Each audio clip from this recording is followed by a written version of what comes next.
Nasir Ali UAE का व्यापारी, और ये कंपनी कहां खोल रहे हैं?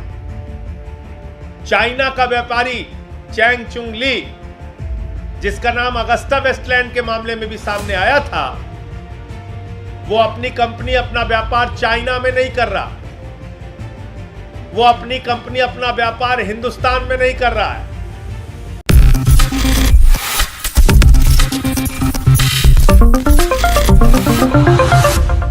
क्या मोदी सरकार के भ्रष्टाचारों की जांच हो पाएगी?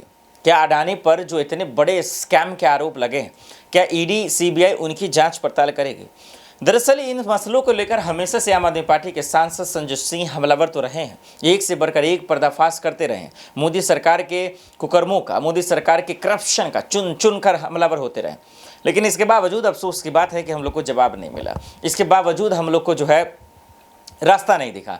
इसलिए सवाल उठने शुरू हो गए कि आखिर इसके मन में क्या है, आखिर इनके मन में चल क्या रहा। और उसके बाद उन्होंने फिर से खुलासा कर दिया जब ओसीसीआरपी का खुलासा आया कि अडानी मसले पर जांच और मोदी सरकार के भ्रष्टाचारों की जांच न होने की वजह क्या है।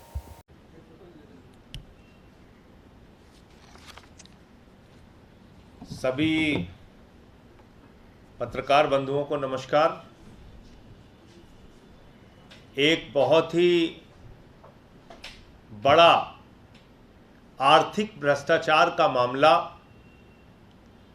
हिंडनबर्ग की रिपोर्ट में इस साल जनवरी माह में सामने आया था, और बहुत बड़ा घोटाला, दुनिया का एक बहुत बड़ा फाइनेंशियल फ्रॉड, एक आर्थिक भ्रष्टाचार जो अडानी की कंपनीज ने किया था, विदेश में बनी सेल कंपनीज के माध्यम से विदेश में बनी फर्जी कंपनियों के साथ मिली भगत करके जो एक बड़ा भ्रष्टाचार और घोटाला अडानी ने किया था, उसका खुलासा हिंडनबर्ग की रिपोर्ट में जनवरी माह में हुआ था। और आपको याद होगा, उसके बाद पार्लियामेंट में हम लोगों ने आवाज उठाई कि अडानी की जांच कराई जाए, उसकी कंपनियों की जांच कराई जाए। जिस तरीके से बाहर से लाखों करोड़ रुपए अडानी की कंपनी में लगाया गया है और मैनिपुलेट करके फर्जी तरीके से भारत में अडानी की कंपनियों के शेयर के दाम बढ़ाए गए, यानी कि शेयर का वास्तविक मूल्य उतना नहीं था, बावजूद इसके बाहर से पैसा लगा लगा कर उसके शेयर के दाम फर्जी तरीके से हिंदुस्तान में बढ़ाए गए। और वो जो दाम बढ़ाए गए, बढ़े हुए दामों पे जो शेयर यहां के लोगों ने खरीदा, यहां के इन्वेस्टर्स ने खरीदा, यहां के निवेशकों ने खरीदा, जब वो घोटाला खुला, वो शेयर धड़ाम हुआ, नीचे गिरा, तो उन सारे निवेशकों का पैसा डूब गया। यह पूरा मामला था, यह पूरा भ्रष्टाचार था। उसके बाद आपको मालूम है, सुप्रीम कोर्ट ने एक्सपर्ट की एक कमेटी का गठन किया। एक्सपर्ट्स की कमेटी को रिपोर्ट देने के लिए कहा। सेबी इस जांच में इन्वॉल्व हुई और उसके माध्यम से पूरा भ्रष्टाचार सामने लाने के लिए सुप्रीम कोर्ट ने कहा, माननीय सर्वोच्च न्यायालय ने कहा।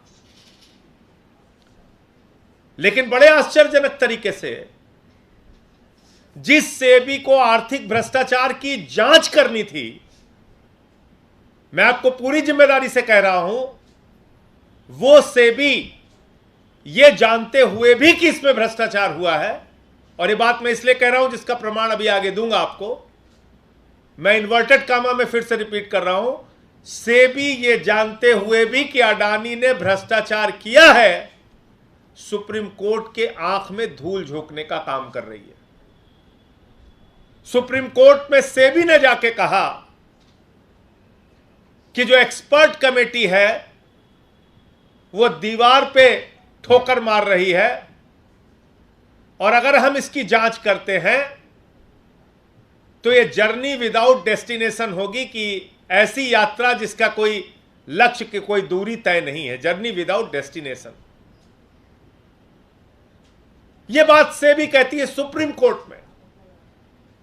सुप्रीम कोर्ट की आंख में धूल किसने और किसके कहने पर सेबी ने झोंका, क्यों गुमराह किया सर्वोच्च न्यायालय को, यह बहुत बड़ा मामला है। माननीय सर्वोच्च न्यायालय को इस बात को संज्ञान में लेना चाहिए।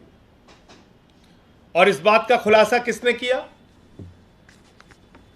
कुछ खोजी पत्रकारिता से जुड़े हुए लोगों ने, जिनका नाम है organised crime and corruption reporting project, OCCRP। यह रिपोर्टर्स का एक ग्रुप है, खोजी पत्रकारों का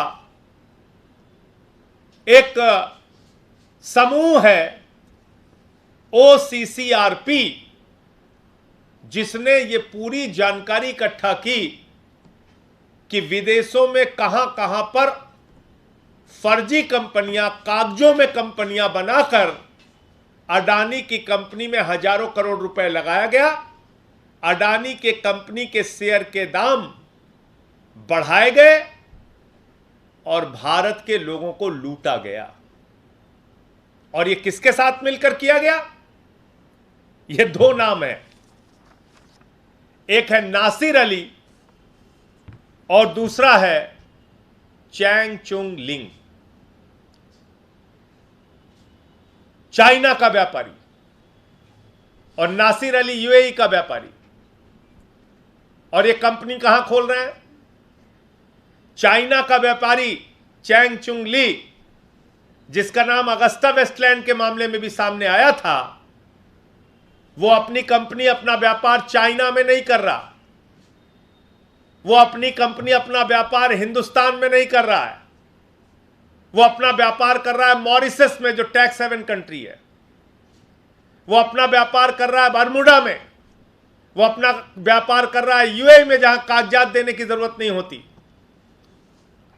ऐसी जगहों पर कागजों में कंपनियां खोल के, मॉरिशस में एक पते पे 6 कंपनी खोल के हजारों करोड़ रुपए अडानी की कंपनी में हिंदुस्तान में लगाया गया। एक पते पर 6 कंपनियां, और वो कंपनियां क्या काम करती हैं, क्या व्यापार करती हैं, कितने कर्मचारी हैं, कोई अता पता नहीं।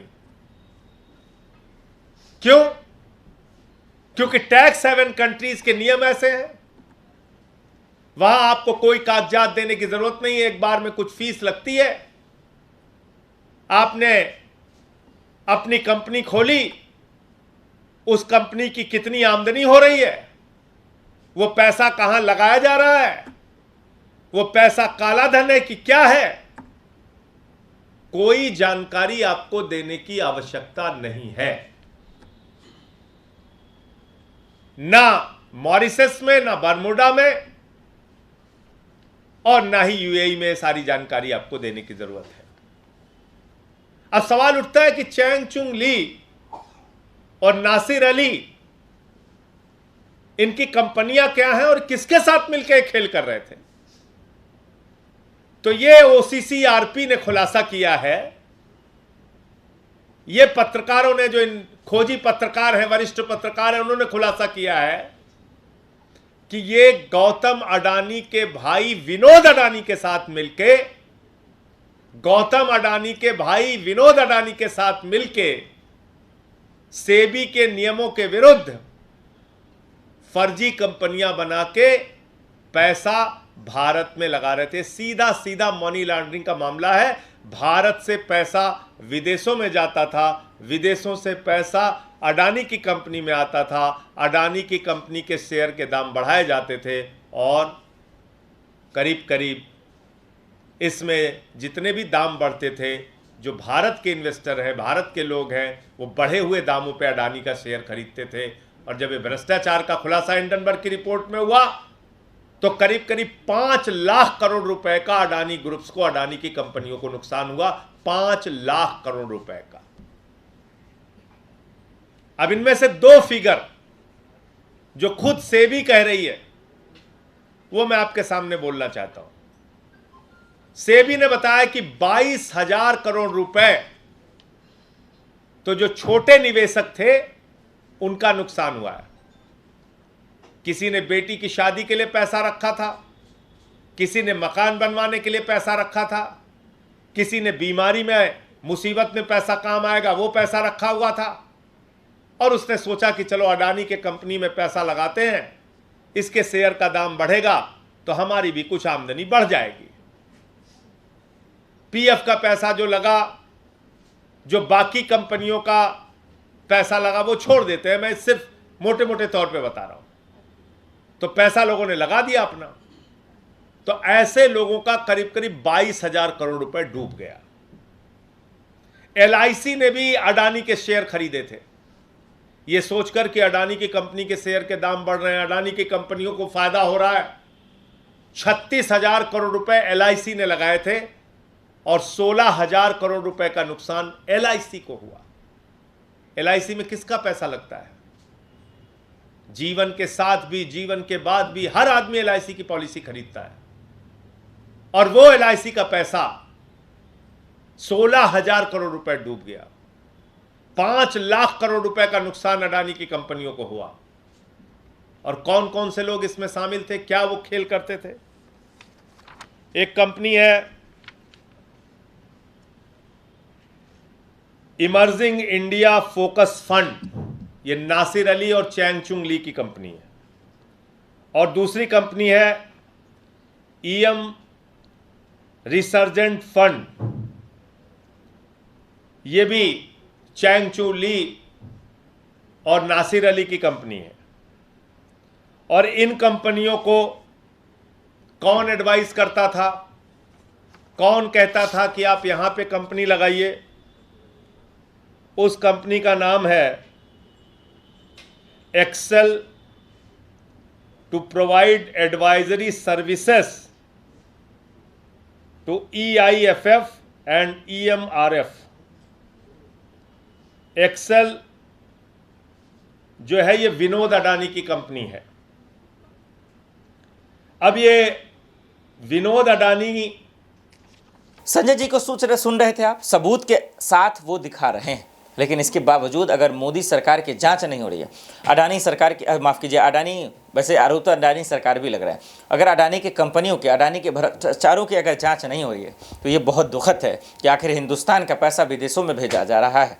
सिर्फ हिंदुस्तान के तरक्की के नाम पर चुनिंदा लोगों को अमीर बनाया जा रहा है, ये ठीक नहीं है। यही वजह है कि संजय सिंह सबूत के आधार पर सवाल खड़े कर रहे हैं। लेकिन अफसोस की बात है कि न संजय जी का सवालों का जवाब मिला, न अरविंद केजरीवाल के, और न ही राहुल गांधी और मल्लिकार्जुन खड़गे के। यही सवाल है कि क्या ईडी सीबीआई वाकई में सिर्फ और सिर्फ सरकार के लिए काम कर रही है? ये आरोप लगते रहे, और ऐसे वक्त में ईडी सीबीआई को ये बताना चाहिए कि हम सिर्फ एक पार्टी के लिए नहीं, हम देश के लिए काम कर रहे हैं। उनको आकर खुलकर बोलना चाहिए। देखते हैं जो इतना गंभीर आरोप लगाया गया है, क्या इसका जवाब मोदी सरकार दे पाएगी? देश दुनिया के बड़ी खबरों के लिए देखते रहे नेक्स्ट 9 न्यूज़। नमस्कार।